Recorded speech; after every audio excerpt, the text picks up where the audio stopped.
السلام علیکم ورحمۃ اللہ وبرکاتہ۔ درود شریف پڑھنے کی فضیلت۔ اللہ تعالیٰ قرآن مجید میں ارشاد فرماتا ہے، ان اللہ و ملائکتہ یصلون علی النبی، صدق اللہ العظیم۔ اللہ تبارک و تعالیٰ ارشاد فرماتا ہے، بے شک اللہ اس کے فرشتے نبی صلی اللہ علیہ وسلم پر درود بھیجتے ہیں۔ اے ایمان والو، تم بھی درود پڑھا کرو، کیونکہ اللہ اس کے فرشتے بھی درود پڑھتے ہیں۔ تو قرآن شریف کی تلاوت کیجئے تو بے شمار احکام ملیں گے، لیکن ساتھ ساتھ خالق کائنات یہ نہیں فرماتا کہ اے ایمان والو، اللہ وہ کام کرتا ہے تم بھی کرو، پورا قرآن مطالعہ کرو۔ کہیں یہ نہیں ملے گا کہ خدا نماز پڑھتا ہے تم بھی پڑھو، خدا روزہ رکھتا ہے اے ایمان والو تم بھی روزہ رکھو۔ کہیں یہ نہیں ملے گا کہ خدا زکوٰۃ دیتا ہے تم بھی دو، کہیں یہ نہیں ملے گا کہ خدا خیرات کرتا ہے تم بھی کرو، کہیں یہ نہیں ملے گا کہ خدا حج کرتا ہے تم بھی کرو، کہیں یہ نہیں ملے گا کہ خدا عبادت کرتا ہے تم بھی کرو۔ لیکن جب باری آئی اپنے محبوب پر درود پڑھنے کی، جب باری آئی اپنے حبیب پر درود پڑھوانے کی، جب باری آئی اپنے نبی پر درود کا نذرانہ پیش کرنے کی، جب باری آئی نبی پر درود بھجوانے کی، تو سب سے پہلے اپنے فعل کا اظہار فرمایا، سب سے پہلے اپنے کام کو ظاہر فرمایا۔ ان اللہ و ملائکتہ یصلون علی النبی، بے شک اللہ اس کے فرشتے درود بھیجتے ہیں۔ اے ایمان والو، تم بھی پیارے نبی پر خوب خوب درود و سلام بھیجا کرو۔ بہت سے ایسے کام ہیں جو اللہ ہی کر سکتا ہے، ہم نہیں کر سکتے۔ روزی اللہ دیتا ہے، ہم نہیں دے سکتے۔ زندگی اللہ دیتا ہے، ہم نہیں دے سکتے۔ موت اللہ دیتا ہے، ہم نہیں دے سکتے، مگر ہم سجدہ کر سکتے ہیں، اللہ اس سے پاک ہے۔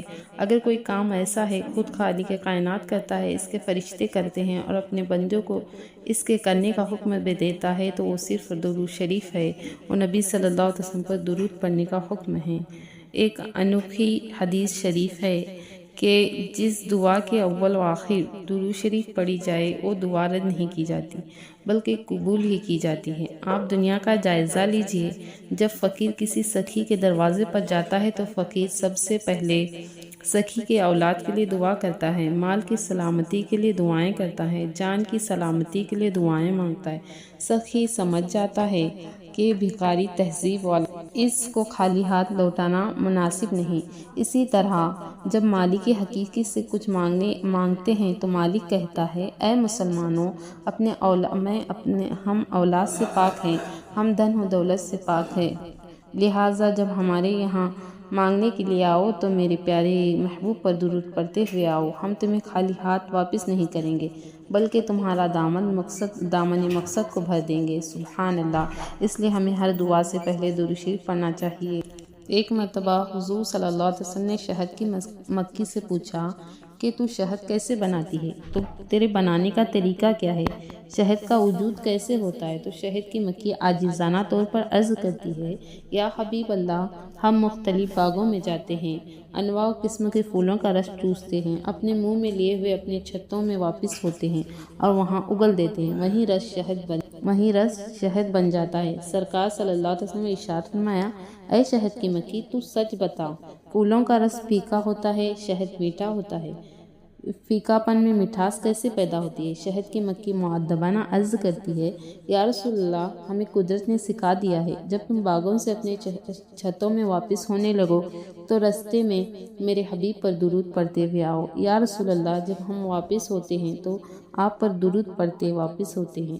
اسی درود کی برکت سے اس میں مٹھاس بھی پیدا ہوتی ہے، لذت بھی پیدا ہو جاتی ہے، برکت بھی پیدا ہو جاتی ہے، شفا بھی پیدا ہوتی ہے۔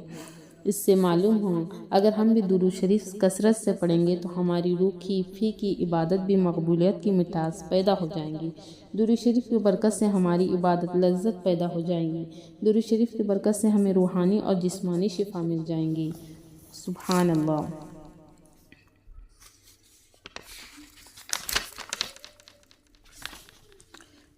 درود شریف کے فضائل بے شمار ہے، جس کو بیان کرنے سے زبان عاجز ہے۔ مشکوٰۃ شریف میں ہے، نبی کریم صلی اللہ علیہ وسلم فرماتے ہیں جس نے مجھ پر ایک بار درود پڑھا تو اللہ تبارک و تعالیٰ اس بندے پر 10 بار رحمت نازل فرماتا ہے، اس بندے کے 10 درجات بلند فرماتا ہے۔ ذرا غور کیجئے، جو عاشق رسول روزانہ 100 بار درود پڑھتا ہے اس پر 1000 رحمتوں کا نزول ہوتا ہے، 1000 درجے بلند ہوتے ہیں۔ اگر کوئی شخص ساری عمر یہ عمل جاری رکھے تو بے شمار نیکیاں اس کے نام اعمال میں درج ہو جائیں گی، بے شمار رحمتوں کا نزول ہوگا، بے شمار درجات بلند ہوں گے۔ اللہ کے پیارے نبی صلی اللہ علیہ وسلم ارشاد فرماتے ہیں کل قیامت کے دن مجھ سے زیادہ قریب وہ شخص ہوگا جو مجھ پر زیادہ درود پڑھے گا۔ اگر آپ چاہتے ہیں کل قیامت کے دن آپ اللہ کے اپنے محبوب سے زیادہ قریب ہو، اگر آپ چاہتے ہیں کل قیامت کے دن پیارے حبیب کی قربت نصیب ہو، اگر آپ چاہتے ہیں کل قیامت کے دن پیارے رسول کا سایہ شفقت نصیب ہو، تو آج زیادہ سے زیادہ درود اپنے حبیب پر